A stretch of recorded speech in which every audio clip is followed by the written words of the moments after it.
welcome to Band Advice TV. This is the Matt and Mark Bout Music podcast or something like that. We realized that our name was way too long, and trying to fit that whole thing onto a thumbnail was just ridiculous. So. Although it's kind of cool, astute observations about music or whatever it was called. So shortening it down, try to come up with I didn't better. want to hurt your feelings, but I think the same way. It's okay, it's live and learn. This whole thing's a big experiment anyway, isn't it? Yeah, right. Cool. So how you been, man? Been a couple of weeks since we talked. Yeah, hanging in there, doing it. Cool. Staying out of trouble. I'm trying real hard, but, that's easier said than done. Cool. I've been trying to focus my efforts on, developing some more content. Nice. So I've got this thing called Couch Ditties. Couch Ditties. So I've just been recording onto my voice thing on my iPhone. Uh-huh. And then using that little 45 seconds together with a little video and, Nice. something you can get done in under an hour and Well, that's cool. put out there.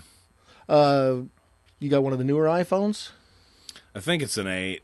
Oh, why don't you use GarageBand then? The GarageBand on iPhone, which is free, it's great for recording, and then you can go in and do some overdubs and stuff too if you're just doing Yeah. stuff like that. You can edit some things. Just a suggestion.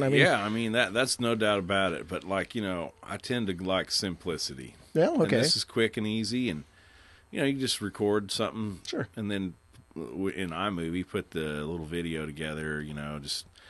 I'm kind of a amateur photographer, so I've got all sorts of crazy pictures and videos and so on Nice. and so forth. And so I figure 45 seconds, pretty good little thing. Yeah. A real blast of quick content like the whole Instagram videos or those TikTok things. Yeah, used to be totally. musically, so. Totally. I The mean, kiddios love that stuff, so. yeah, and every time I put one out there, you're getting different. You're using different tags, and so you're getting different, things from different people who follow those tags. And Great. it's like that's the name of the game. How many times have I gone and played a club where 100 people didn't see me? Yeah. Plenty of times. Yeah. Well, 4 hours later, you've got 100 views on a video. I'd say that makes sense. You didn't have to break your back trying to haul stuff in there, so. That's true. That's true. Well, cool. Well, we'll definitely include the information in the comments below on how you guys can go and check that stuff out. So I'm looking forward to taking a look at it. So Yeah, man, it's fun. I have a good time at it. awesome. I got I've been pimping out my cat. He's the star of a lot of this. I did see the Instagram picture the other day. So Yeah, nice. yeah. He's a star of the show. So anyway, I put some new strings on. Well, first let me ask, how's the finger doing? Oh, it's doing good, man. I'm gonna go jam with some guys here after this, and I've been practicing a lot, going through this 30-day workout thing, and Nice. playing a little bit more bass these days, and You all about the bass, no treble? just trying to work that You knew that was pinky coming. out, Yeah, well, that's good. Good deal. So I got a few gigs. I'm working on tour dates in Kansas City in May. I got Awesome. on this festival up there, so I'm building around some dates on that. Which we'll also include in the comments below. So. Yeah, totally. It's going to be fun. So I'm Good going to go deal. up there in May and do a bunch of gigs up there in Wichita and all over the place. Great. But man. yeah, so I'm working on that, and I've been working, like I said, on getting that content out, and trying to get the website shored up, and there's just a lot of behind the scenes stuff, this year that I want to try to get done, and that's just, just because you're not out there playing doesn't mean you're not working on something real hard. That's So, true. I mean, I've been kicking in a bunch of content also on the Band Advice TV channel here, aside from our podcast, and it's just a lot of work. Well, and I'm just constantly amazed. It's like, when you're doing it, you're just such in the moment of doing it all, you just don't ever really realize. I'm Right. like, man, look at all this content. If I could get this out there, somehow, and some of it's video, some of it's audio, some of it's, whatever it is. And so the struggles of all that, the formats and transferring. So it's like I'm trying to find the easiest way around it. Man, and I'm such a perfectionist too. I did a little 5-minute video yesterday that took me 35 minutes to record. It's like, I even had a script, and I found on a little teleprompter, and I followed the script and everything, and it's still constantly, dang it, damn it, and rolling it back and starting over again. Yeah, So, it's tough sometimes. I've been watching a lot of this how to YouTube and how to be a YouTuber and all this stuff, and their deal is like, people don't care if you make mistakes. It's about getting content out there. And this one guy's like, my first 100 videos were horrible, but I got 100 videos out there. Then the traffic started picking up, and then I was able to buy some better equipment and spend a little bit more time, have, hire people to help out post-production and stuff. So we got a ways to go yet before we get 100 videos, but we're kicking it. We're getting some content out. So yeah, man, and that's really the name of the game, and I just kind of figure it's like, man, if you just add one video a week, you're probably, in the top 85 percentile. Absolutely. Or 15% of people that have YouTube accounts. Yep. I mean, I think a lot of bands, when they got a lot of activity going, they'll add some stuff on there. But, sure, if you're doing it every week and you're doing multiple videos every week, I think, those YouTube search engines work in a lot of different ways. Mm-hmm. And if you got more content and you're adding it more frequently, then you're going to have maybe a little bit better chance of getting seen in the searches, Yeah, I agree. And I think it gives you a perception of legitimacy as well. Because, if you're out there, you're constantly doing it. It's not just you're just messing around one Saturday night throwing stuff up there to, boost your ego. You're actually putting the time and effort and pretending to know what you're talking about. So I think that's a perception that is that the viewers are going to pick up on. So content, right? Well, yeah. I mean, and so it's like, the other thing is I've been trying to kind of divide it all a little bit to where it's a little more user friendly too, Mm-hmm. Because when you only got 5 or 6 videos, it's one thing. But when, I've got 40-some videos on one channel, and it's like, I'm starting to divide them into playlists a little bit so you can kind of get a feel of, okay, what is what here. Right. That's another tip that I've been kind of reworking, and I'm going to rework our cover art as well, our thumbnails. They said that the thumbnails, those can make or break your channel if you don't. Because if they do get selected to be featured on the sidebar there, if you got a lousy thumbnail, people aren't going to click on it. If you got one that catches their eye, they're more likely to click on it. It's like, well, of course that makes sense. Well, what you should put in the thumbnail, don't you? I'm afraid to ask. I know you too well. Well, I mean, cats. Oh gosh, I hate pizza. Pizza? That's stuff like that. Sure. People just go wild for stuff like that online. Yeah, I'm thinking I may go old school with us and take those cartoon guys and put it on there. Oh yeah, I think that'll be part of our thumbnails. That'd be good. Keep it going 25 years. It looks later. exactly like us still. Oh, absolutely. Absolutely.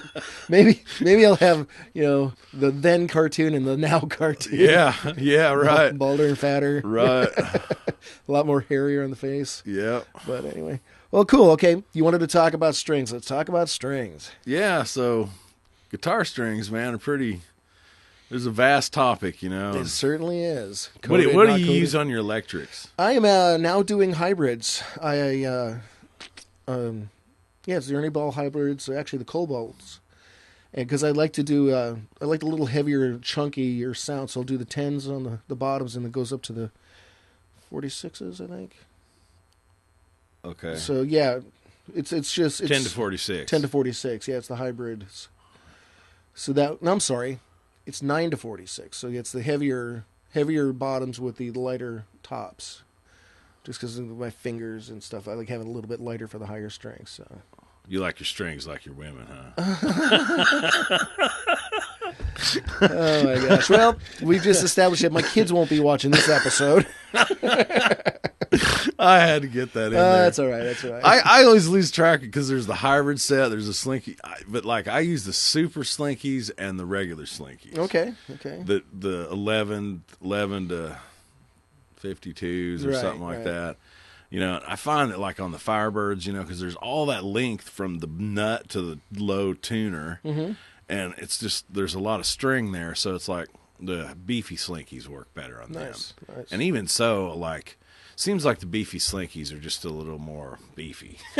Yeah. As I tune down, half step a lot of times. Oh, so you definitely have to have something a little heavier. Yeah. And so, I've tried to get to where, I'm used to playing them at regular tuning or, half step down. I've got that one guitar set up for the Sabbath tuning, and I use, they're like 13 gauge on there. But it's like, it's like E down to C sharp. Right. It's way down there. He had the fake fingertips. And, I don't know, if Tony Iommi, if it's true that he really uses 8 gauge strings, I have no idea how he keeps it in tune at C sharp. No idea. I have no idea how that would even be possible. Because there just didn't seem like there's enough string there at that little tension. So I use those on electrics. I was using the coated Ernie balls for the longest time, and I don't know if they don't make them anymore or what, but, it was like Elixir, kind of that same idea. And so you had the coated strings that kept the crud off of them. Yeah, I use the Elixirs on my acoustic, and they're...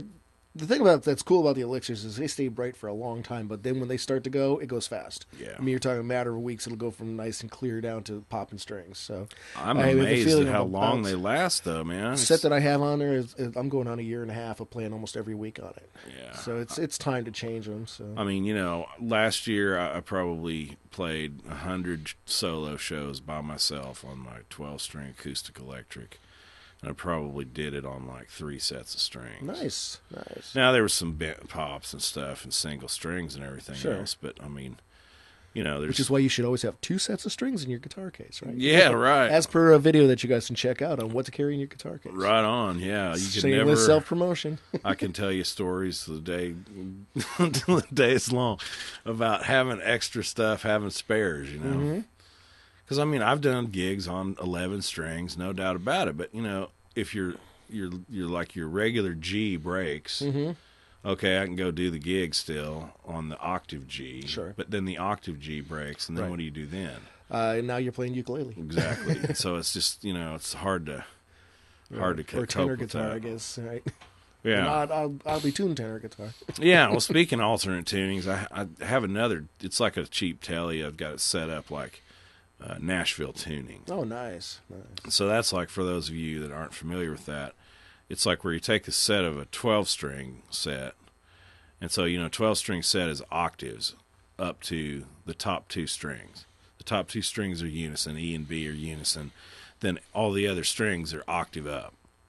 So you can imagine you have an E and then you have an octave up E. Then you have an A and you have an octave up A. Well, this Nashville tuning, you just take the octave up strings and string it like that.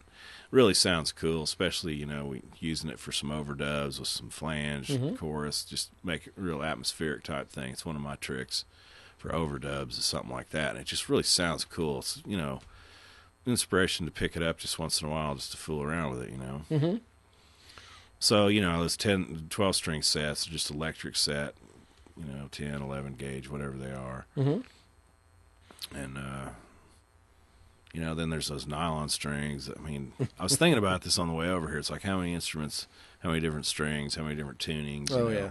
It's dizzying. And, it's like what you see available for sale in the store, even from the big manufacturers, is only, a small piece of what they really make, Yeah, you get online and it's insane. I mean, really is, because, I got baritone, ukulele, steel, mandolin, nylon string, regular guitar. I mean, there's a lot of strings, a lot to keep track of, and so you get online and start looking around. It's like, man, Ernie Ball makes a lot of strings. Yeah, they definitely do.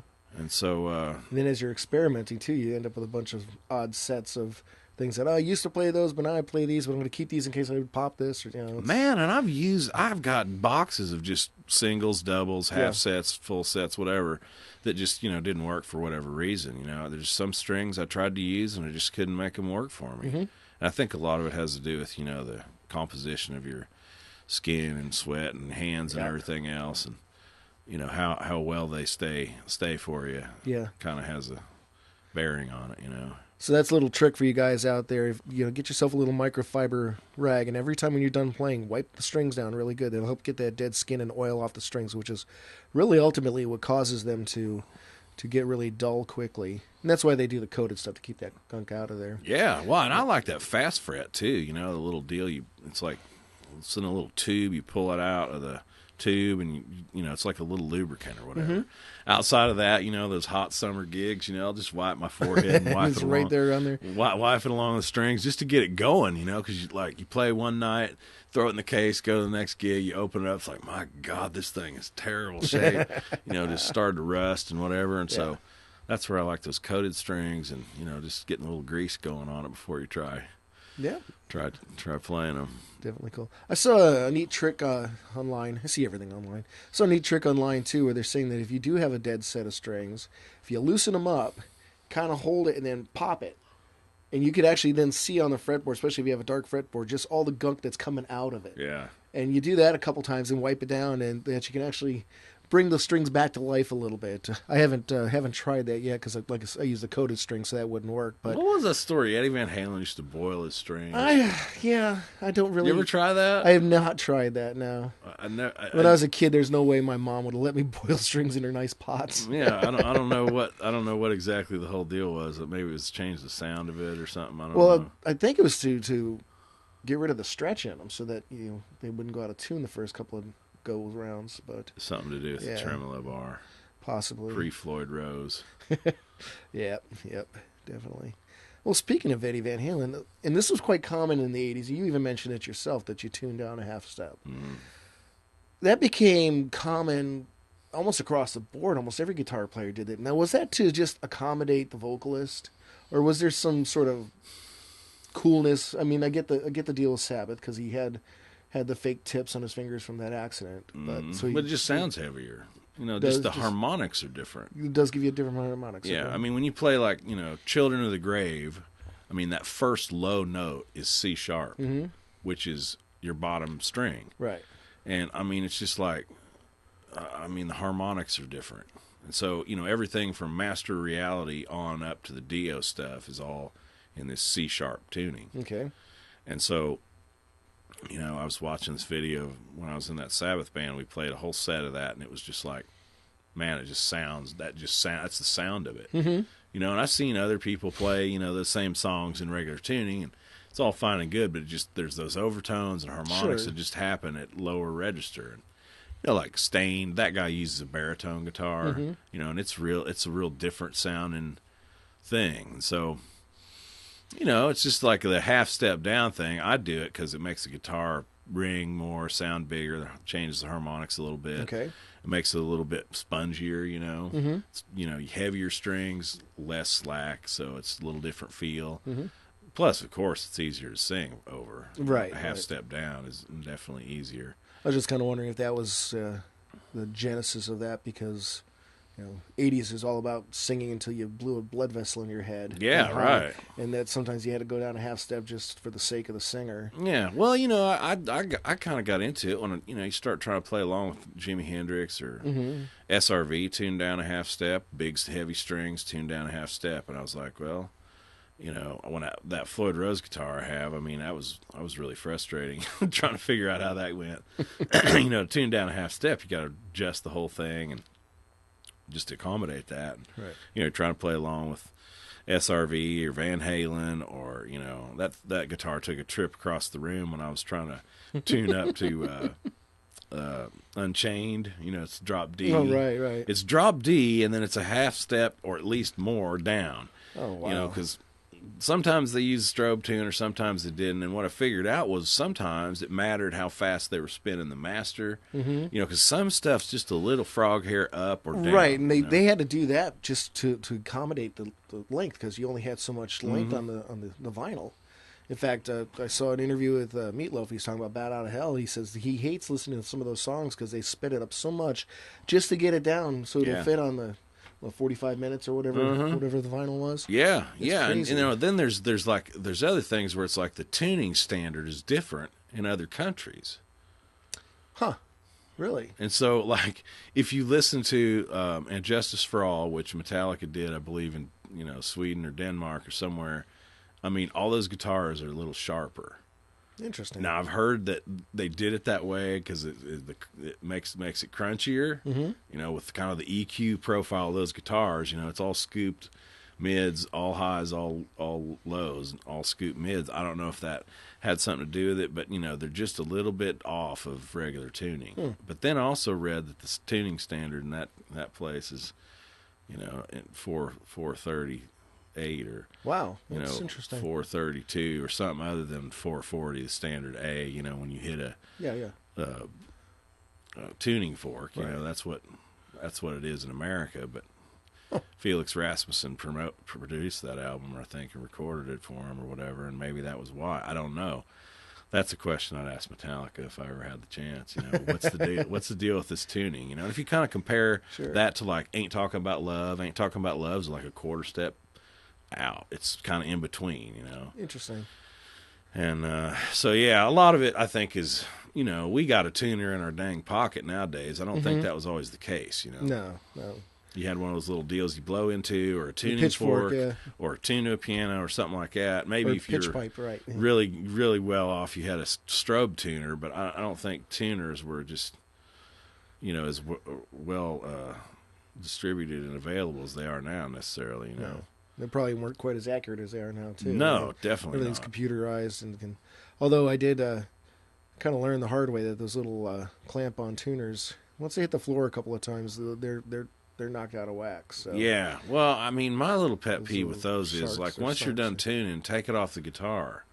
Yeah. I mean, it's just like I saw somebody post something online saying that those little headstock tuners are like the Crocs of guitars. They're Yeah, just right. cheesy, and nobody really wants to. Everyone wears them, but they really don't look good.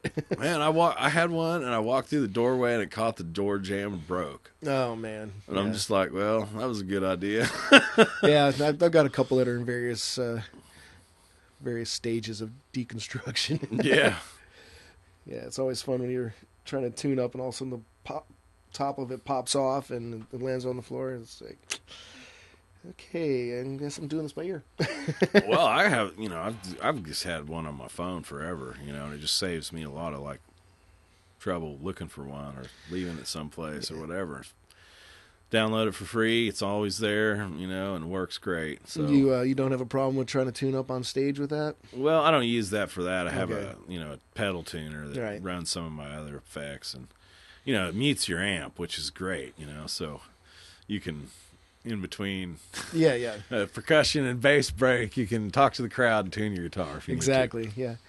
So which pedal tuner do you have? need to. It's just the Boss TU2. Okay, cool. Yeah. Cool. I got one of those cheap ones, a little battery-less. Gosh, I can't remember. The problem I found with it is, it mutes a guitar, but it's got a nasty pop whenever you kick it on and off. Oh, really? It's Yeah. just a cheap tuner, and so actually I'm still using it on my board, but I use the Dunlap volume pedal that's got a tuner out, so I'll just put the pedal all the way down and then kick the tuner on and tune it and bring it Yeah, back there's in. a million ways of running that kind of stuff, and I'm not figured out the optimal either. Yeah, well, part of the problem too is I don't have any more power supply left. That's why I built that little Altoids tin battery pack to power the tuner. So, Well, that's why I like that Boss tuner, because you plug it in and then you run those, daisy chain off of it, and it'll run a bunch of other Boss pedals, yeah, true. I was going to say something. I totally forgot. Yeah. Oh, does the Boss tuner have a buffer in it like the other Boss pedals, or is it just true bypass? I don't know. Okay. I don't know. Yeah, that's a whole nother subject. Well, Buffers I mean, and it's bypasses. strange, man, because sometimes, it just depends on what guitar you got plugged in. It depends on how, I use several different overdrives and several different configurations. And, you just get to the point where you kind of figure out, hey, this sounds good together. This doesn't sound good together. And you just don't really know why it doesn't sound good together. Right. And, troubleshooting a bunch of cables and all that. I don't have a lot of patience for it. Yeah, that's true. That is true. And when you do find a good combination, it's best just to stick with it. But even then, it's like you switch guitars, and it's like you got to redo everything because sometimes, I've got to adjust the drive on my overdrive pedals if I'm going with the Telecaster or if I'm switching to the Totally different. Les Paul and stuff like that. And a lot of times you're gonna have to scoop the mids a little bit more or bring up the highs some. Just. There's a whole science and a whole culture around tone chasing, and it's kind of fun to do, but it gets really expensive really fast. Yeah, so. right. Well, and what I feel like even my own self is focus more on playing. Right. Focus more on getting your fingers on the strings and making sounds that sound good. Right. And then you can worry about putting icing on the cake. Sure. After that. And the other bit of advice I'd give you guys too is what sounds good in your bedroom is not going to sound good on stage. Not necessarily. This whole scoop in the mids and getting that really cool chunky sound. The guitar is a mid-range instrument. You've got to be able to have those mids in there so that it'll cut through everything else. So just beware when your sound guy starts yelling at you about stuff. Listen to them; they know what they're talking about. So they do. They do. Sometimes. Well, if you got a good sound guy, the sound guys I deal with are really good. In fact, I went to a sound boot camp last week with these guys. It's like, man, I am so enlightened now, and we'll talk about that in a future podcast about the stuff I learned in Did the sound boot Did camp. they show you the suck knob? No, did not. They didn't show you the knob to turn for more suck or less suck? No, not that. But he did show us where the mute button was, so I'm sure they use that a lot. I thought running sound was always kind of like, is this on? All right, let's go. Oh, man. That's kind of been my approach all those years, but it's insane. It is, And, man. It's a science in of itself. Oh, yeah, exactly. And this guy that helped this boot camp, he learned from the best, from Bill Porter, who's Elvis's sound engineer. Wow. Yeah, so I feel very honored that that knowledge has come down to me via that avenue. So Awesome. all right, so strings. Let's get back to strings. So nylon strings. How the heck do you keep them from continually stretching over and over again? I will put a new set on, and it'll be 3 weeks before I can keep my guitar in tune. Yeah, I mean, you know, I stretch them out but still, I mean, you got the ones that tie on, Mm-hmm. yeah, and then the slotted headstock. I mean, Yeah, that's what I'm running. I have trouble with that, and so I have to probably hit it in a couple of different sessions usually. Yeah. I get so frustrated and mad, I got to come back to it because I don't do it very often. You know, they last forever, Sure. and so you know, I don't change them very often. But man, when I do, it's like you're right. Those top three, it's like, man. Oh, man, it was a couple years ago. I was playing our Christmas Eve service. I composed a classical guitar version of Silent Night. And so earlier that week, I gave myself plenty of time. I changed the strings out. I really wanted to sound bright. I spent all week stretching, and still I had to do a quick tune right before the service, get out there. Yeah. And right after I got done doing my part, I could already tell that it was going out. It's like, are you kidding me? Yeah. Yeah, so just...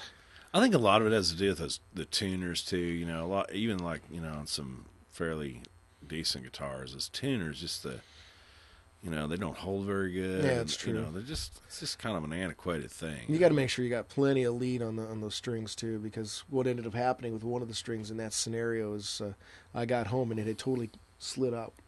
Yeah. It had totally slid right off the tuner.